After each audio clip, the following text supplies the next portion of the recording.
SSBN यानी कि ship submersible ब्लास्टिक nuclear submarine. आखिर ये है क्या और इस वक्त के सिनेरियो में ये किस कंडीशन में है, चलिए जानते हैं आज के इस वीडियो में।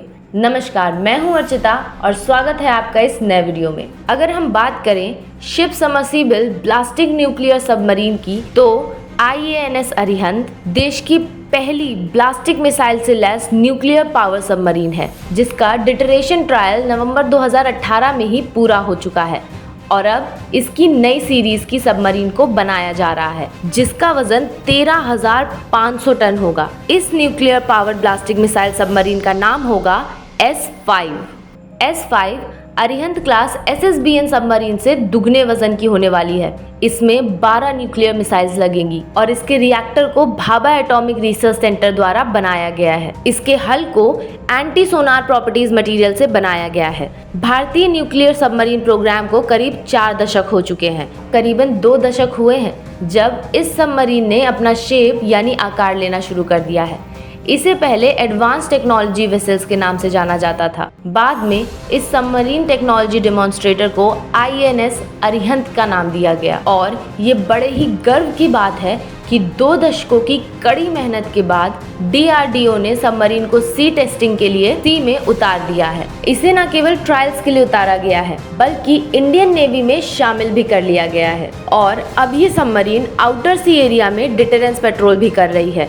इसके कारण भारत अब उन 5 बड़े देशों के ग्रुप में आ गया है जिसके पास अपनी ship submersible ballistic nuclear submarine है और जो परमानेंट सिक्योरिटी काउंसिल के मेंबर भी हैं। अब भारत ऐसा छठा देश बन चुका है जिसके पास इस तरह की सबमरीन है और जो अपने दम पर इस सबमरीन को स्वदेशी टेक्नोलॉजी के जरिए बना भी सकता है।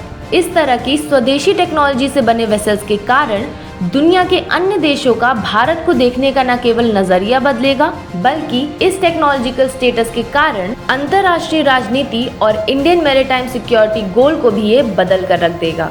ये तकनीकी की एक बड़ी उपलब्धि है और ऐसी ही क्षमता वाले 5 और सबमरीन की हमें जरूरत है, क्योंकि अगर हमें स्ट्रैटेजिक डिटरेंस की क्षमता चाहिए तो हमें लगातार समुद्री एरिया में 5 से 6 न्यूक्लियर सबमरीन की फ्लीट रखनी ही होगी और ऐसी क्षमता रखने के कारण हम अपने समुद्री एरिया में लगातार डिटरेंस पेट्रोल रखने में सक्षम हो जाएंगे, जिससे सेकेंड स्ट्राइक की कैपेबिलिटी रखने के कारण इंडियन नेवी का बाहुबल बहुत मजबूत हो जाएगा। ये हमारे शत्रु राष्ट्रों के सामने एक मजबूत स्थिति प्रदान करती है कि अब हम भी एक क्रेडिबल डिटरेंस पावर हैं, जिससे हम अपने शत्रु राष्ट्रों को एक मजबूत जवाब दे सकेंगे। अब अगर हमें चीन के अंदर तक के टारगेट को खत्म करना है तो ऐसे में SSBN और SSN सबमरीन जैसे बड़े प्लेटफॉर्म का महत्व बहुत ज्यादा बढ़ जाता है। उदाहरण के लिए अरिहंत क्लास सबमरीन में K4 मिसाइल लगी होती है, जिसकी रेंज 3000 से 3500 किलोमीटर तक की होती है। इस कारण अरिहंत हमारे दुश्मन देश के अंदर तक के टारगेट को खत्म कर सकता है। अब अगर बात की जाए S5 SSN सबमरीन की, तो इसमें ज्यादा बड़ी और ज्यादा रेंज की मिसाइल्स लगी होती हैं, जो हमारी एनिमी कंट्री के लगभग हर शहर तक अपनी पहुंच रखती है। अब सवाल ये है कि आखिर इतनी लंबी दूरी की मिसाइल की जरूरत क्या पड़ी? ऐसा इसलिए है क्योंकि हम अपने ही क्षेत्र में जहां पर अपनी सबमरीन को डिप्लॉयड और ऑपरेट कर रहे हैं, हम वहीं से अपने दुश्मन देश के काफी अंदर तक टारगेट को हिट कर सकेंगे। इसके लिए हमें अपने दुश्मन देश के समुद्री सीमा के पास उसके अंदर तक जाने की कोई जरूरत नहीं रह जाएगी। अब हम आगे आने वाली न्यूक्लियर सबमरीन फ्लीट की बात करें तो अरिहंत क्लास के बाद S5 और उसके बाद S4 को भी बनाया जा रहा है, जो अरिहंत सबमरीन से बड़े साइज की होगी।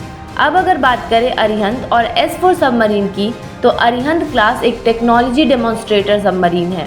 ये एक पूरी तरह से चालू सबमरीन नहीं है। अरिहंत क्लास सबमरीन एक यात्रा की तरह है और इससे सीखकर आगे की S5 और S4 सबमरीन बनाई जाएंगी, जो पूरी तरह से चालू सबमरीन होंगी।